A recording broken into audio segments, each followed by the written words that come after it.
वंदे मातरम। शिक्षक साथियों, विशेषकर ऐसे शिक्षक साथी जो किसी भी विभाग में प्रतिनियुक्ति के इच्छुक हैं, उनके संबंध में आज राज्य सरकार ने एक महत्वपूर्ण परिपत्र जारी किया है।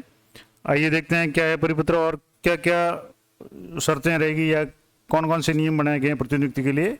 तो जैसा कि आप देख पा रहे हैं, ये राजस्थान सरकार शिक्षा ग्रुप 2 विभाग और 7/10/2022 यानी आज का ही ये परिपत्र जारी किया गया राजस्थान सरकार की तरफ से, जिसका विषय है शिक्षा विभाग के अधिकारियों, कार्मिकों, शिक्षकों के अन्य विभागों में, संस्थाओं, स्वायत्तशासी संस्थाओं, निगमों, बोर्डों, उपक्रमों और परियोजनाओं में प्रतिनियुक्ति के संबंध में। यानी शिक्षा विभाग के जितने भी कार्मिक है वो किसी भी स्वायत्तशासी संस्था या प्रतिनियुक्ति में अगर किसी भी परियोजना में, चाहे जैसे ऐसे सर्व शिक्षा था, अब उसकी जगह ये समग्र शिक्षा अभियान या जो भी किसी भी परियोजना में प्रतिनियुक्ति के लिए इच्छुक है, उनके संबंध में राज्य सरकार ने महत्वपूर्ण जो दिशा निर्देश जारी किए हैं। तो आइए देखते हैं। उपरोक्त विषय अंतर्गत शिक्षा विभाग के अधिकारी, शिक्षक, कार्मिक शिक्षा विभाग के अलावा अन्य राजकीय विभागों, संस्थाओं, स्वायत्तशासी संस्थाओं, निगमों, बोर्डों, उपक्रमों, परियोजनाओं में आदि में समय समय पर प्रतिनियुक्ति पर स्वयं की इच्छा से अथवा उन विभागों की मांग पर जाते हैं। अध्यापक अपने नियुक्ति वाले जिले से अन्य जिलों में तथा वरिष्ठ अध्यापक अपने संभाग से अन्य संभागों में भी प्रतिनियुक्ति पर जाते हैं। यह भी सर्वविदित है कि शिक्षा विभाग में भी सभी संवर्गों के कतिपय पद हमेशा खाली बने रहते हैं। उपरोक्त समग्र परिस्थितियों को ध्यान में रखते हुए शिक्षा विभाग के शिक्षकों, कार्मिकों, अधिकारियों के शिक्षा विभाग के बाहर अन्य विभागों, संस्थाओं, स्वायत्तशासी संस्थाओं, बोर्डों, निगमों, उपक्रमों, परियोजना आदि में प्रतिनियुक्ति पर भेजे जाने के संबंध में निम्नानुसार नीति निर्धारित की जाती है। यानी कुछ गाइडलाइंस तैयार की गई, नीति तैयार की गई। क्या क्या नीति है, क्या क्या बिंदु उसके हैं।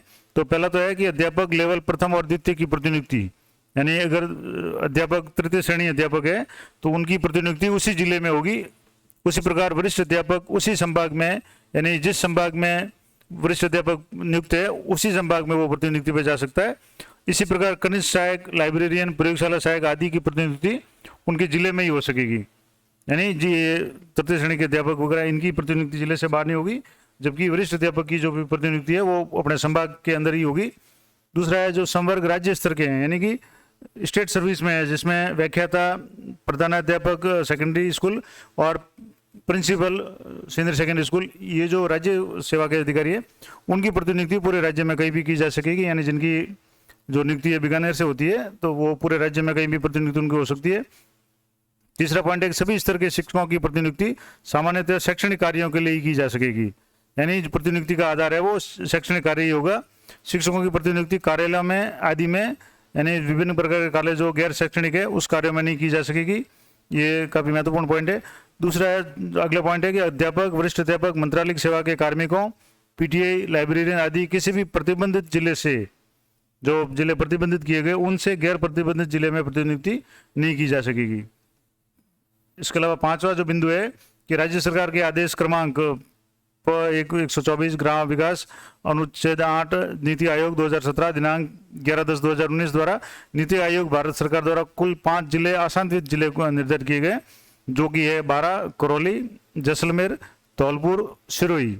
इन 5 जिलों में निर्धारित किए गए। उनके क्रम में उन जिलों से अन्य जिलों में किसी भी अधिकारी, शिक्षक, कार्मिक की प्रतिनियुक्ति नहीं की जा सकेगी। यानी कि 12, करौली, धौलपुर, जैसलमेर और सिरोही, इन 5 जिलों के कार्मिकों का जो भी प्रतिनियुक्ति है वो उनके जिले में ही की जाएगी। उन जिले के अलावा अन्य जिलों में किसी भी कार्मिक, शिक्षक या अधिकारी की प्रतिनियुक्ति नहीं हो सकेगी। दूसरा है कि परिवीक्षा काल के दौरान प्रतिनियुक्ति पर पूर्णतः प्रतिबंध रहेगा। यानी किसी कार्मिक का प्रोबेशन पीरियड यानी 2 साल का जो अगर समाप्त नहीं हुआ है तो उसकी प्रतिनियुक्ति नहीं होगी। 7वां पॉइंट है, ग्रामीण क्षेत्रों से शहरी क्षेत्र में प्रतिनियुक्ति नहीं हो सकेगी, क्योंकि अधिकतर सीटें जो है वो ग्रामीण क्षेत्रों में खाली रहती है। तो ग्रामीण क्षेत्रों से शहरी क्षेत्र में प्रतिनियुक्ति नहीं हो सकेगी, लेकिन शहरी क्षेत्र से ग्रामीण क्षेत्र में और ग्रामीण से ग्रामीण क्षेत्रों में प्रतिनियुक्ति की जा सकेगी। इसके अलावा 8वां जो पॉइंट है कि जो अधिकारी, शिक्षक, कार्मिक शिक्षा विभाग से बाहर अन्य विभागों में, शिक्षा विभाग के अलावा अन्य विभागों जैसे संस्थाओं, स्वायत्तशासी संस्थाओं, निगमों, बोर्डों, उपक्रमों या परियोजना आदि में अपने अब तक के सेवा काल में कुल 5 वर्ष या उससे अधिक अवधि के लिए प्रतिनियुक्ति पर रह चुके हैं, उन्हें पुनः प्रतिनियुक्ति पर नहीं भेजा जाएगा।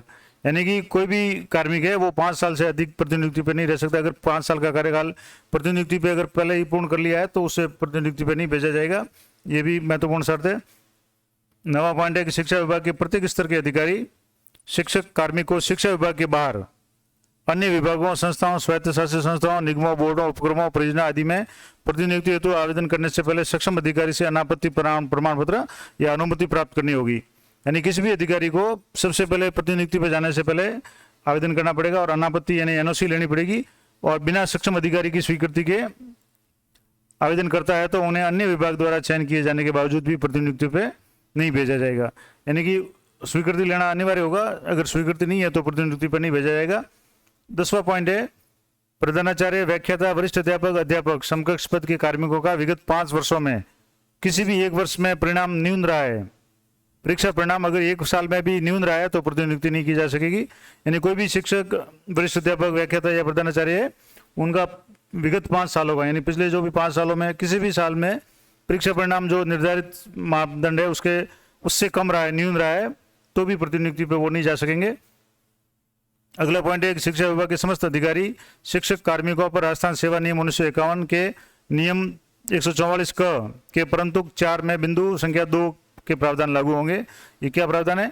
तो एक तो है कि प्रथमतः प्रतिनियुक्ति अवधि 1 वर्ष के लिए होगी, यानी सामान्यतः जो भी डेपुटेशन या प्रतिनियुक्ति होगी वो 1 वर्ष के लिए होगी, लेकिन प्रशासनिक विभाग के द्वारा लोकहित में प्रतिनियुक्ति अवधि को 3 वर्ष तक बढ़ाया जा सकेगा। अगर आवश्यकता होती है तो उसको 1 वर्ष से 3 वर्ष तक बढ़ाया जा सकता है। और इस बिंदु संख्या 3 के अंतर्गत अपवाद स्वरूप परिस्थिति में 3 वर्ष से अधिक की प्रतिनियुक्ति अवधि कार्मिक विभाग द्वारा और विधि विभाग की पूर्व सहमति से बढ़ाई जा सकेगी, और जिसके लिए प्रशासनिक विभाग द्वारा प्रतिनियुक्ति अवधि समाप्ति के कम से कम 2 माह पूर्व पूर्ण औचित्य सहित प्रस्ताव भिजवाया जाएगा। यानी कोई विशेष परिस्थिति होगी तभी 3 साल से अधिक की प्रतिनियुक्ति पे स्वीकार की जाएगी। अतः उपरोक्त नियमों के परिप्रेक्ष्य में एक निरंतर समयावधि में प्रतिनियुक्ति अवधि अभिवृद्धि सहित यानी अधिकतम कुल 4 वर्ष की हो सकती है। 1 वर्ष के लिए तो प्रतिनियुक्ति होगी और 3 साल तो उसको अन्य परिस्थितियों में उसको बढ़ाया जा सकता है, लेकिन 4 साल से अधिक प्रतिनियुक्ति किसी भी कार्मिक की नहीं हो सकेगी। उक्त निर्देशों की सभी संबंधितों द्वारा कड़ाई से पालन किया जाए।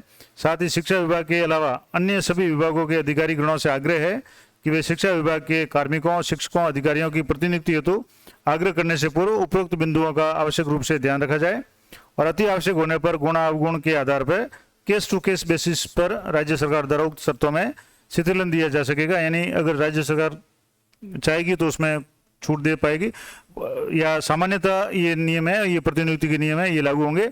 और ये अतिरिक्त मुख्य सचिव महोदय की जो साइन के द्वारा ये परिपत्र जारी किया गया, तो ये महत्वपूर्ण परिपत्र था जो प्रतिनियुक्ति यानी डेपुटेशन के संबंध में था। शिक्षा विभाग के जो भी कार्मिक है उनके अन्य विभागों में, निगमों में, बोर्डों में अगर प्रतिनियुक्ति पे जाते हैं तो उनके संबंध में ये परिपत्र जारी किया गया है। इसी में जो भी गाइडलाइन दी हुई है उसी की पालना में ही आप प्रतिनियुक्ति करवा सकते हैं। तो ये महत्वपूर्ण अपडेट थी। इसी तरह की अपडेट के लिए चैनल पे बने रहें, और इस संबंध में आप अगर ये इसकी PDF चाहते हैं इस आदेश की, तो मेरे टेलीग्राम चैनल का लिंक मैं इसके वीडियो के इसमें डिस्क्रिप्शन बॉक्स में दे दूंगा, वहाँ से आप टेलीग्राम चैनल पे इसकी PDF को प्राप्त कर सकते हैं। और अन्य कोई इस संबंध में आपकी अगर क्वेरी है तो आप कमेंट करके बता सकते हैं। तो मिलते हैं नेक्स्ट वीडियो में, तब तक जय हिंद, जय भारत।